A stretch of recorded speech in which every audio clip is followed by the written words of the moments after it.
నమస్తే welcome to news 9 today.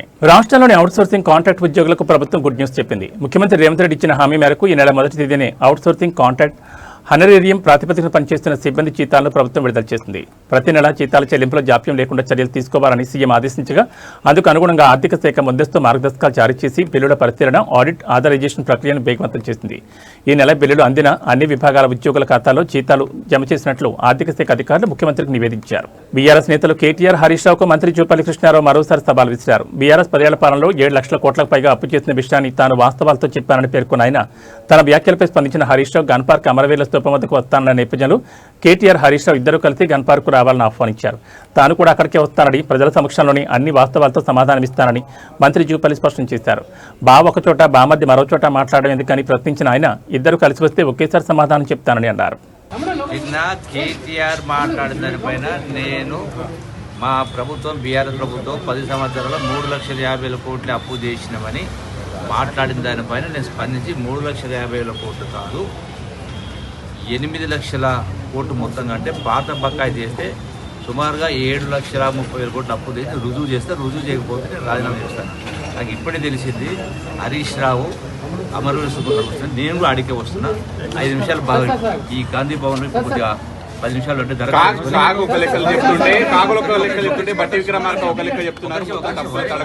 చర్చ ఎందుకు వినండి. హరీష్ రావు ఇప్పుడు అమరవీరుల స్తూపం కాడ వస్తుంది తెలిసింది 10 నిమిషాల్లో. నేను గాంధీ భవన్లో 10 నిమిషాలు దరఖాస్తు తీసుకొని నేను కూడా అడుగుతా. హరీష్ రావు, కేటీఆర్, కేసీఆర్ అందరూ అడిగిరాని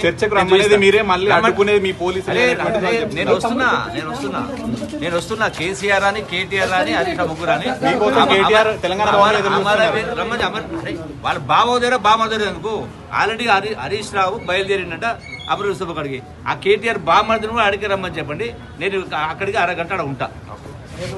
గురుకులాలపై బీఆర్ఎస్ చేస్తున్న అవినీతి ఆరోపణల నేపథ్యంలో చర్చకు కాంగ్రెస్ మంత్రులు సిద్దమయ్యారు. మంత్రులు పొన్నం ప్రభాకర్, అడ్లూరు లక్ష్మణ్ కుమార్, అజారుద్దీన్ ఉదయం 9:45 సీఎల్పీ కార్యాలయం చేరుకుని అక్కడి నుంచి గన్ పార్క్ వెళ్లనున్నారు. ప్రస్తుతం శాసనసభ్యులుగా ఉన్న మాజీ మంత్రులు ఎవరైనా చర్చకు వస్తే తాము సిద్దమేనని స్పష్టం చేసిన వారు అవసరమైతే సోమాజిగూడ ప్రెస్ క్లబ్లోనూ బహిరంగ చర్చకు హాజరవుతామని ప్రకటించారు. లేఖ రాసి గత 10 సంవత్సరాలుగా ప్రొక్యూర్మెంట్, దాని పేమెంట్, దాని అవినీతి మీద విచారణ చేయమని సందర్భంగా డిమాండ్ చేస్తున్నాం. అదే సందర్భంలో మేము 30 నెలలుగా మా శాఖలలో ప్రొక్యూర్మెంట్ ఏమైనా జరిగితే దానికి సంబంధించిన విచారణకు పర్వాలే, మాకు అభ్యంతరంలే. కానీ బట్టగాల్సి మీద వారేసి కష్టపడి యువజన కాంగ్రెస్ ఎన్ఏసీ నుంచి ఎదిగిన లక్ష్మణ్ కుమార్ గారు ఇలా పద్మశ్రీ అవార్డు గ్రహీత, ఈ దేశంలో అత్యున్నతంగా ఇచ్చే పద్మశ్రీ అవార్డు గ్రహీత, భారత కెప్టెన్, ఇటీవలనే మంత్రిగా తీసుకున్నటువంటి అజరుద్దీన్ గారిని విద్యార్థి రాజకీయాల నుంచి నేను చెప్తాను. అందుకే ప్రవీణ్ కుమార్ మా దగ్గర ఎస్పీ పనిచేసినప్పుడు మా నిబద్ధత తెలుసు, మా పోరాటం తెలుసు. వట్టిగానే గెలికి ముచ్చుకొని అనవసరంగా ఇబ్బంది పడద్దని చెప్తా ఉన్నా.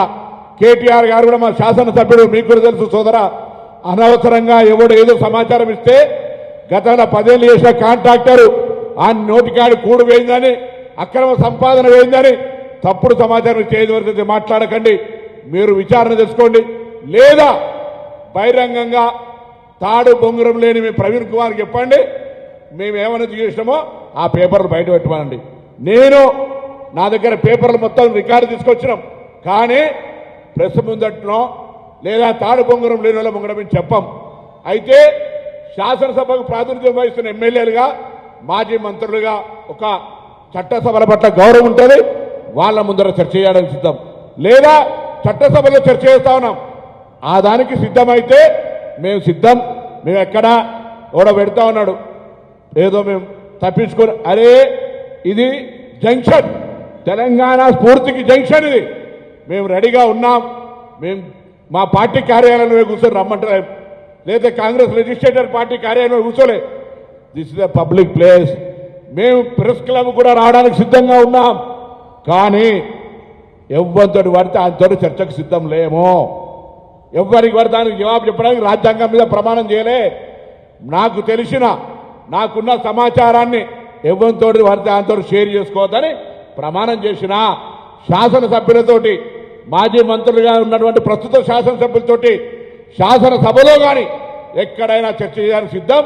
ఇది న్యాయమా కాదా మీరే ఆలోచన చేయండి. అదేవిధంగా నేను మరొక్కసారి కోరుతా ఉన్నా, పాత్రికేయులందరినీ ఆయన దగ్గర ఆధారాలు ఉంటే చూపెట్టమనండి, లేదా ఈ యొక్క ఆరోపణలు మొత్తం కొనుగోలుకు సంబంధించినటువంటి మొత్తం సంఖ్య నెంబర్ 2,000 కోట్ల 5,000 కోట్ల 10,000 కోట్ల మేము తప్పు చెప్తే ఆయన కరెక్షన్ చేసి చూపెట్టమనండి. టెండర్ ప్రక్రియలో మఫతులాలు వచ్చిందా ఇంకో దఫతులాలు వచ్చిందా నాకేం సంబంధం, నేను గద్ద దాకా చూస్తామా? టెండర్లకు సంబంధించి అధికారులకు సంబంధించి పారదర్శకంగా ఉందా లేదా అనేది నాకు ముఖ్యం. టెండర్ల ప్రక్రియ పారదర్శకంగా బరాబరుగా ఉన్నది. అయినా వీళ్ళందరూ ప్రవీణ్ కుమారో హరీష్ రావు కేటీఆర్ మాట్లాడుతూ ఉంటే నేను పెద్ద ఆయన చంద్రశేఖరరావు గారిని కోరుతా ఉన్నా, ఒక్కసారి వీళ్ళని అదుపులో పెట్టుకోరు, లేకపోతే మీకు చెడ్డ పేరు వస్తుంది. మీరు రావాలంటారు వీళ్ళు. ఇగో ఇటువంటి అన్ని దగులుబాజీ మాటలు మాట్లాడుతూ ఉన్నారు ఇలా. అరే మీకు కూడా తెలుసు కదా మేము ఎటువంటి విధంగా రాజకీయం ఎదిగినామో. మీరు గతంలో మా దగ్గర పార్లమెంట్ సభ్యులు కదా, లక్ష్మణ్ కుమార్ ఏడికే కష్టపడొచ్చిండు, వాళ్ళ నాయన నాగయ్య గారు సింగరేణి కార్మికుడిగా ఎంత కష్టపడితే ఇలా రాష్ట్ర మంత్రి అయిండు. ఎందుకు పట్టగాల్సి మా మీద వారేపిస్తారు? మేము రాజకీయంగా ఎదగడం మీకు ఇష్టం లేదా? మా జిల్లా సంస్కృతిలో భాగంగా ఏమి ఇబ్బంది పెడతా ఉన్నాం? ఎక్కడైనా మేము మళ్ళీ చెప్తా ఉన్నాం, మేము అవినీతి చేసినట్టు నిరూపిస్తే నీ దగ్గర ఏ ఆధారం ఉన్నా, నిన్న లక్ష్మణ్ కుమార్ చెప్పినట్టుగా మేము గతంలో కూడా కరీంనగర్లో కానీ ఇతర సందర్భాల్లో చెప్పినాం, మీ ముగ్గురం ఇక్కడనే ముక్కు నేలకు రాసి మా యొక్క రాజీనామాలు ఇస్తాం, లేకపోతే మీరేం చేస్తారో చెప్పండి. ఛాలెంజ్ చేస్తా ఉన్నాం. ఊరికే ఎప్పుడు పడతాడు ఏది పడతాడు కోరికిసుకగాడు మాట్లాడితే రోజు జవాబు చెప్పాం. ఇది లాస్ట్ ప్రెస్ కాన్ఫరెన్స్. వస్తే శాసనసభకు రండి, లేదా ప్రెస్ క్లబ్కు రండి. మంత్రులుగా శాసనసభ్యులుగా మాజీ మంత్రులుగా ఇప్పుడు శాసనసభ్యులు రండి, టైం చెప్పండి, బరాబర్ మేము వస్తాం. దీనికి ఫర్దర్ డిస్కషన్ లేదు. మీ దగ్గర ఏం ఆధారం ఉంటే అది పత్రికలకు ఇవ్వండి, ఎందుకంటే మీరు తాడు బొంగరం లేదు. మేము రాజ్యాంగం మీద ప్రమాణం చేసినాం. అంతకంటే ఎక్కువ చర్చ, ఎక్కువ వీళ్ళ గురించి పూర్తిగా దగులుబాజీ లెక్కలు ఉన్నటువంటి వాళ్ళ కోసం ఇంతకంటే ఎక్కువ మాట్లాడితే మంచిది కాదు. కాబట్టి మరొకసారి తెలియజేస్తా ఉన్నాం, మేము ప్రజాపాలన ప్రభుత్వంలో పేదలకు న్యాయం జరగాలని కాస్మెటిక్ ఛార్జ్ పెంచినాం, మెస్ ఛార్జీలు వాళ్ళకు ఉండేటువంటి డైట్ ఛార్జీలు పెంచినాం. పారదర్శకంగా మా యొక్క ఆలోచన మేరకు ఉప ముఖ్యమంత్రి గారు గ్రీన్ ఛానల్ ద్వారా పేమెంట్ చేస్తారు. మీరు పెట్టిన బకాయిలతో సహా మహాత్మా జ్యోతిబా పూలే 327 హాస్టల్ ఉంటే 301 ప్రైవేటు బంగ్లాలు ఉన్నాయి. మీరు ఇచ్చినటువంటి పటాతో పంకు ఎవరు టీఆర్ఎస్ నాయకులు బంగ్లా ఉంటే ఆడో స్కూల్ శాంక్షన్ చేసి అరకూర వసూలతోటి పోల్ట్రీ ఫారాలను పెట్టినారు. ఇవాళ మేము ఇంటిగ్రేటెడ్ పక్కా బంగ్లాలు కడతా ఉన్నాం. వాళ్ళ సంక్షేమం మేము ఆడికే వచ్చినాం. మేము ఎస్సీ ఎస్టీ బీసీలుగా ఎదిగినాం. వాళ్ళ సంక్షేమం మా బాధ్యత. వాళ్ళు ఇచ్చే దాంట్లో నోటికాడ రక్తం కూడి తినేంత నీచ స్థాయికి దిగజారలే. నువ్వేమైనా గతంలో ఆ యొక్క సోషల్ వెల్ఫేర్ ఆఫీసర్ ఉండి నువ్వేమైనా తిన్నావు కావచ్చు, ఆ అలవాటు కొద్దీ ఏమైనా ఆలోచన చేస్తుండొచ్చు. మళ్ళొక్కసారి చెప్తున్నా, ఒళ్ళు నాలిక అన్ని దగ్గర పెట్టుకొని మాట్లాడేది ఇక్కడ తెలంగాణ ఉద్యమకారులుగా బలహీన వర్గాల బిడ్డలుగా భూమి మీదకే మొదటి తరం రాజకీయ నాయకులు ఎదిగిన వాళ్ళం. ఏది పడితే ఎవరు పడితే అది మాట్లాడితే జాగ్రత్త అనే మాట కూడా సందర్భంగా మనం చేస్తూ మేము మళ్ళీ చెప్తా ఉన్నాం, మేము పెరిగి పందలం కాదు, చర్చ నుంచి పారిపోతలేం. చర్చ ఎవరితో జరగాలో వాళ్ళతో జరగడానికి మేము సిద్ధం. అంతేగాని మీరు ఎవరు పడతాడు చర్చకి వస్తే మేము రాజ్యాంగం మీద ప్రమాణం చేసిన ఏడవడతాడు డిస్క్లోజ్ చేయం. రెడీ ఉన్నాం. శాసనసభ దేవాలయం రండి, చంద్రశేఖరరావు గారు రమ్మనండి, బరాబర్ డిస్కస్ చేద్దాం. వెల్ఫేర్ 10 ఏళ్ల తెలంగాణ వచ్చడానికి ఏమైంది, ఇప్పుడేమైంది, ఎక్కడ అవినీతి జరిగిందో మేము నీ 10 ఏళ్ల పూర్ణితి శవాల మీద పేలాలు ఏర్కొన్నట్టుగా బలహీన వర్గాల ఎస్సీ ఎస్టీల పేరు తింటే తిన్నర్తి అని ఊరుకున్నా. ఇవాళ మళ్ళీ మేము అంత పెద్ద కింది స్థాయి వ్యక్తులకు సంబంధించినటువంటి ఆలోచన చేసేటువంటి మానసిక స్థితిలేమో మేము మా వాళ్ళని ఎదుగుచేయాలి, మా వాళ్ళు ఉన్నతంగా తీసుకుపోవాలని ఆలోచనతో ఉన్నాం. కాబట్టి మరొక్కసారి మేము సందర్భంగా తెలియజేస్తూ తప్పకుండా మేము రెడీ. మేము ఎక్కడ వెనుకపోయేటువంటి నాయకులం కాదు. మా అధికార పార్టీలు ఉంటేనే మేము మా అధికార పార్టీలు కూడా కొట్లాడిన తప్పు జరుగుతుంది. కాబట్టి ఎవరి లెక్క ఊరికేనే ఏ అవసరానికి ఆ గొడుగు పట్టుకొని ఏ అవసరానికి ఉసర వెళ్ళి లెక్క మాటలు మారితే నడవదు అనే మాట మనం చేస్తూ మరొక్కసారి రాజ్యాంగం మీద ప్రమాణం చేసిన వ్యక్తులుగా తెలంగాణ అమరవీరుల దగ్గర నుంచి చెప్తా ఉన్నాం, మేము చర్చకు రెడీ. చర్చకు తగ్గ స్థాయి నాయకులు రండి. ప్రజాస్వామ్యంలో చట్టసభలకు ఎన్నికైన వాళ్ళు రండి. మాజీ మంత్రులుగా ఉన్నటువంటి వాళ్ళు రండి. మేము చర్చకు సిద్ధం. లేదా ప్రజాస్వామ్యానికి దేవాలయమైన శాసనసభకు రమ్మని కోరుతూ అందరు నమస్కారం చెప్తూ ఊరికే దయచేసి విలేకరులు కూడా వాడు ఏదో మాట్లాడగానే పెద్ద బ్లండర్ బ్లాస్ట్ అయినట్టు.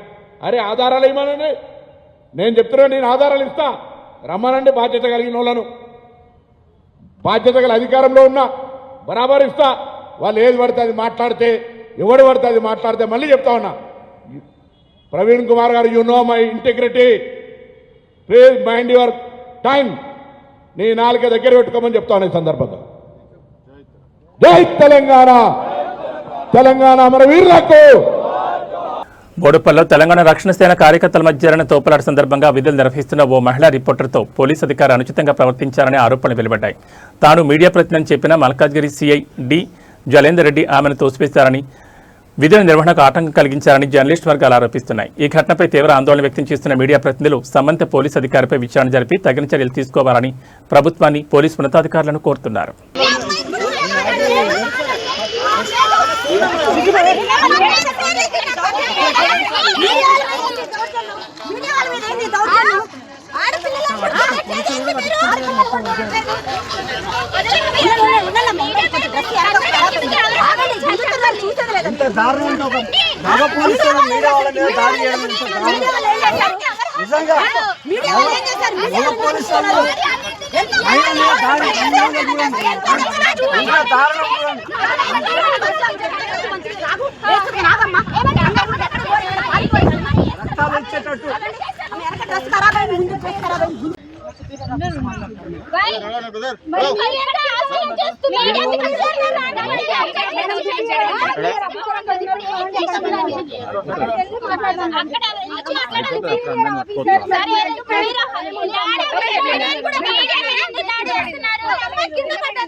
రాష్ట్రంలో ఇందిరమ్మ ఇళ్ల నిర్మాణ ప్రక్రియను ప్రభుత్వం వేగవంతం చేసింది. క్యూర్ పరిధిలోని ఎన్ఆర్ రింగ్ రోడ్ ప్రాంతంలో 1,00,000 ఇందిరమ్మ ఇళ్ల నిర్మాణానికి త్వరలోనే టెండర్లు పిలవనున్నట్లు రాష్ట్ర రెవెన్యూ, హౌసింగ్, సమాచార, పౌర సంబంధాల శాఖ మంత్రి పొంగులేటి శ్రీనివాసరెడ్డి వెల్లడించారు.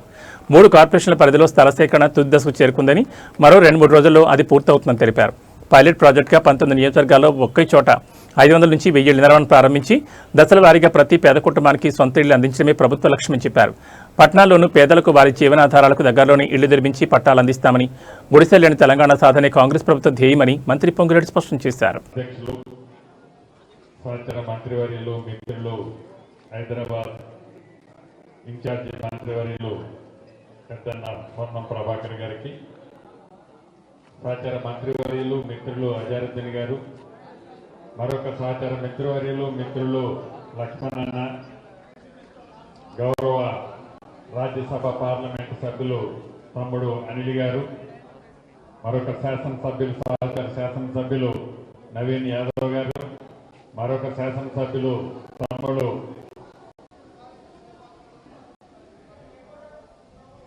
గణేష్ అన్న, అదే రకంగా స్థానిక శాసనసభ్యులు మిత్రులు రాజన్న, అదే రకంగా చెల్లెమ్మ సునీతక్క, సాయి, అదే రకంగా గౌరవ జిల్లా కలెక్టర్ గారు, హౌసింగ్, రెవెన్యూ శాఖ వివిధ హోదాల్లో ఉన్న అధికారులు, తాజా మాజీ కార్పొరేటర్లు, గౌరవ ప్రింట్ అండ్ ఎలక్ట్రానిక్ మీడియా మిత్రులు, ముఖ్యంగా నా తోబుట్టువులైన ఆడబిడ్డలు, అన్నదమ్ములు అందరికీ నమస్కారం మనస్ఫూర్తిగా తెలియజేసుకుంటూ, చాలా సంతోషం. ఈరోజు గౌరవ ముఖ్యమంత్రి రేవంత్ రెడ్డి గారి నాయకత్వంలోని మన ప్రజా ప్రభుత్వం 125 ఇళ్లని ఈరోజు మీకు ఇవ్వటం జరుగుతుంది. ఈ 125 ఇళ్లతో పాటు ఇంకా అర్హులైన చాలా మంది గౌరవ స్థానిక శాసనసభ్యులు కానీ, ఇన్ఛార్జ్ మంత్రి గారు కానీ, అదే రకంగా ఇక్కడుండే మా ప్రజా ప్రతినిధులు, ముఖ్య నాయకులు కూడా చెప్పేదాన్ని బట్టి అర్హులైన పేదవాళ్ళు చాలా మంది ఉన్నారు. ఇల్లు కావాలని కొన్ని దశాబ్దాలుగా వారంతా ఎదురు చూస్తున్నారు. గత ప్రభుత్వంలో లాగా కాకుండా ప్రతి నియోజకవర్గాన్ని ఒక యూనిట్ గా తీసుకొని నియోజకవర్గంలోనే ఇల్లు ఇందిరమ్మ ఇళ్ల స్కీమ్ లో భాగంగా ఇల్లు ఇవ్వాలని తలంచి మొన్ననే కేబినెట్ ఇన్నర్ రింగ్ రోడ్డు ఏదైతే ఔటర్ రింగ్ రోడ్డులోని ఇన్నర్ సైడ్ ఉన్న నిరుపేదలకి మొదటి విడత 1,00,000 ఇళ్లు శాంక్షన్ చేయడం జరిగింది. రాబోయే 2-3 రోజుల్లోనే దీనికి కార్యక్రమానికి శ్రీకారం చుడుతున్నాం. చుట్టి మొదటి విడత సుమారు 19 నియోజకవర్గాల్లో పైలట్ కింద ఒక్కొక్క నియోజకవర్గంలో 500 నుంచి 1000 ఇళ్లు తగ్గకుండా స్టార్ట్ చేసి యుద్ధ ప్రాతిపదిక మీద మొదట విడత 1,00,000 ఇళ్లు కట్టుతాం. తర్వాత 2వ విడత కడతాం, 3వ విడత కూడా కడతాం. పేదవాడి కష్టం తెలిసిన ఈ ప్రభుత్వం పేదవాడి చిరకాల కోరిక ఒక చిన్న ఇల్లు కావాలనే తపన ఏదైతే కలలాగానే ఆనాటి 10 సంవత్సరాల ప్రభుత్వం దొరల పాలనలో విస్మరిస్తే పేదవాడి కష్టం తెలిసిన ఈ ప్రభుత్వం ఈనాడు ఇందిరమ్మ ఇళ్లు ఇచ్చే కార్యక్రమాన్ని టాప్ ప్రయారిటీలో తీసుకొని గ్రామీణ ప్రాంతంలో ఇప్పటికే 5,500 ఇళ్లు 2 విడతల్లో ఇచ్చాం. పట్టణ ప్రాంతాల్లో 1 విడత ఇక్కడ జిహెచ్ఎంసీ పరిధిలో 1,00,000 ఇళ్లు శాంక్షన్ చేశాం. మళ్లీ చేస్తాం. అది కూడా ఆనాటి ప్రభుత్వం లాగా ఎక్కడో ఓఆర్ఆర్కు బయట కాకుండా ప్రతి నియోజకవర్గ ఆ పరిధిలోనే ఎకరం 100 కోట్లున్నా 200 కోట్లు ఖరీదు చేసే భూమి అయినా ఆ భూమిలోనే మీరు నివసించే ప్రాంతంలోనే ఇళ్లు కట్టించే కార్యక్రమాన్ని రాబోయే కొద్ది రోజుల్లోనే శ్రీకారం చుట్టి టెండర్లు కూడా పిలవబోతున్నామని చెప్పడానికి చాలా సంతోషిస్తున్నాను. ఈ ధూళిపేట నియోజకవర్గంలో గౌరవ శాసనసభ్యులు స్థానిక నాయకులు చెప్పిన దాన్ని బట్టి ప్రభుత్వ స్థలాలు 3 ప్రదేశాల్లో ఉన్నాయని చెప్పారు. గౌరవ జిల్లా కలెక్టర్ గారు కూడా ఇప్పుడే ఆదేశించాను.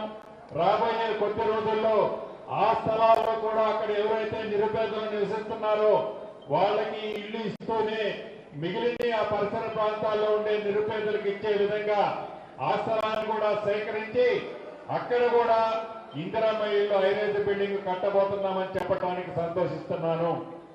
అంతేకాదు ఒక్క ధూళిపేట నియోజకవర్గమే కాదు, ఈ జిహెచ్ఎంసీ 3 కార్పొరేషన్ పరిధిలోని ప్రతి నియోజకవర్గంలో విడతల వారీగా అర్హులైన ప్రతి పేదవాడికి ఇల్లు ఇచ్చే కార్యక్రమాన్ని మీరెన్నుకున్న ఈ ప్రజా ప్రభుత్వం గౌరవ ముఖ్యమంత్రి రేవంత్ రెడ్డి గారి నాయకత్వంలోని మన ప్రభుత్వం శ్రీకారం చుట్టింది. కాబట్టి మీ కలలన్నీ తప్పకుండా ఈ ప్రభుత్వం నెరవేర్చుద్ది.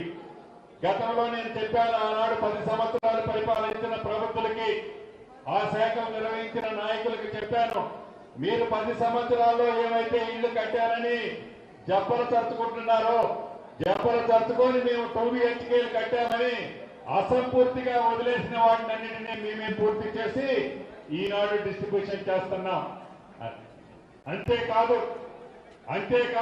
ఈ రాబోయే 2.5 సంవత్సరాల్లో మీరు 10 సంవత్సరాలు కట్టామన్న వాటికంటే ఎక్కువగా ఆనాడు మీ 10 సంవత్సరాలు కట్టామని గొప్పలు చెప్పుకున్న వాటికంటే ఈ 2.5 సంవత్సరాల్లో ఎక్కువ కడితేనే ఈ జిహెచ్ఎంసీ పరిధిలో నేను అసెంబ్లీకి పోటీ చేస్తానని మీకు సవాల్ ఇస్తున్నాను.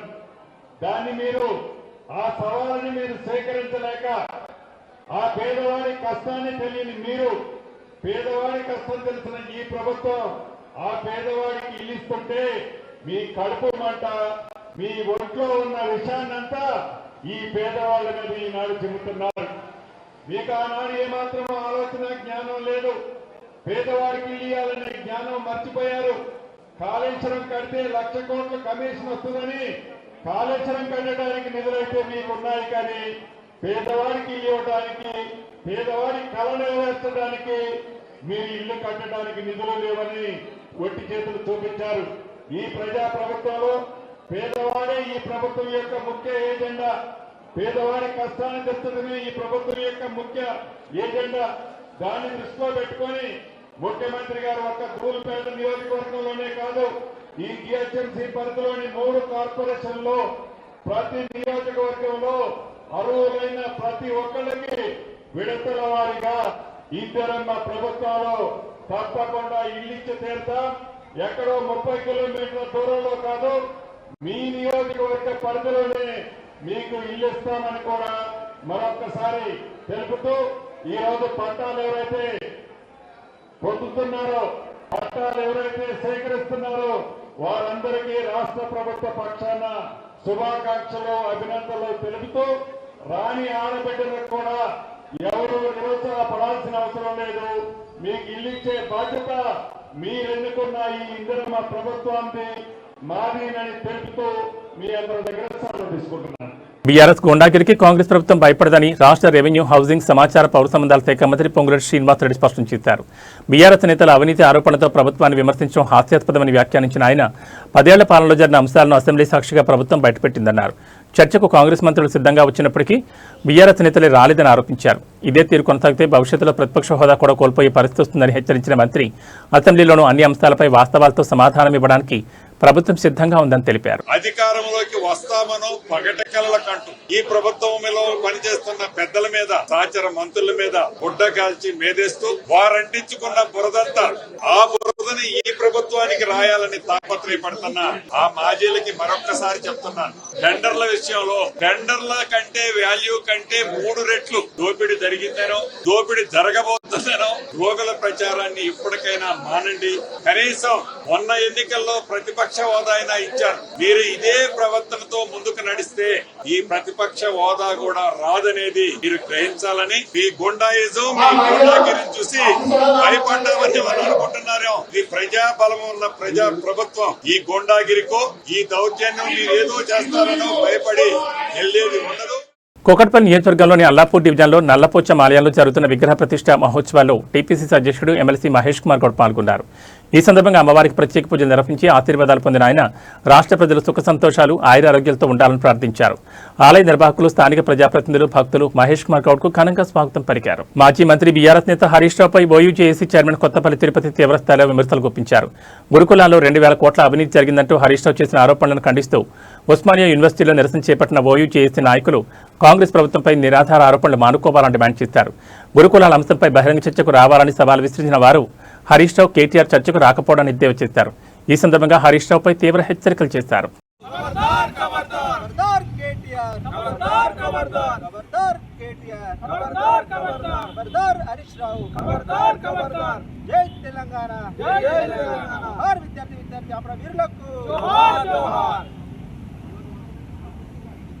కేసీఆర్ ఖబర్దార్, ఆర్ఎస్ ప్రైడ్ కుమార్ ఖబర్దార్, కేటీఆర్ ఖబర్దార్, ప్రజాపాలన మాది ప్రజాపాలన కాంగ్రెస్ ఖబర్దార్ ఖబర్దార్, కేటీఆర్ ఖబర్దార్ ఖబర్దార్, ఖబర్దార్ కేటీఆర్ ఖబర్దార్ ఖబర్దార్, ఖబర్దార్ హరీష్ రావు ఖబర్దార్ ఖబర్దార్, జై తెలంగాణ, జై తెలంగాణ, జోహార్ విద్యార్థి అమరవీరులకు జోహార్ జోహార్.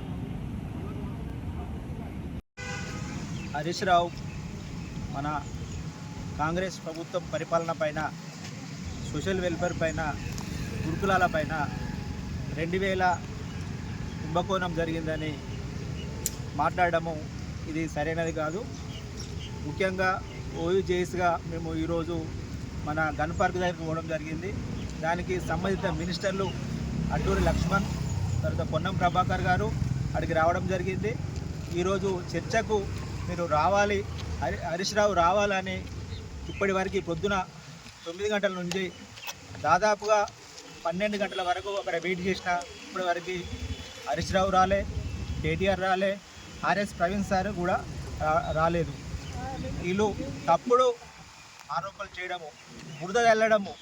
ఇదే ఉస్మానియా సిటీలో తెలంగాణ ఉద్యమంలో విద్యార్థులు కీలక భూమిక పోషించి 1200 మంది విద్యార్థుల బలిదానాలతో ఏర్పడిన తెలంగాణ రాష్ట్రంలో, తెలంగాణ రాష్ట్రం ఏర్పడి దాదాపుగా 10 సంవత్సరాలు మీరు పరిపాలన చేసిరు. ఓయికి ఒక్కసారి కూడా మీరు రాలేరు. మరి విద్యార్థుల సమస్యలు ఎట్లున్నాయి, విద్యార్థులు చదువుతురా, వాళ్ళకి ఫుడ్ ఉందా, మరి తెలంగాణ ఉద్యమంలో పాల్గొన్నారు, వాళ్ళ పరిస్థితి ఏందని కూడా ఇప్పటి వరకు మీరు టీఆర్ఎస్ ప్రభుత్వం ఉన్నప్పుడు ఆలోచించలేదు. కాంగ్రెస్ ప్రభుత్వం వచ్చిన తర్వాత ఓయూ సమస్యలు పట్టించుకోవడం జరిగింది. 2 సార్లు ఓయూకి రావడం జరిగింది.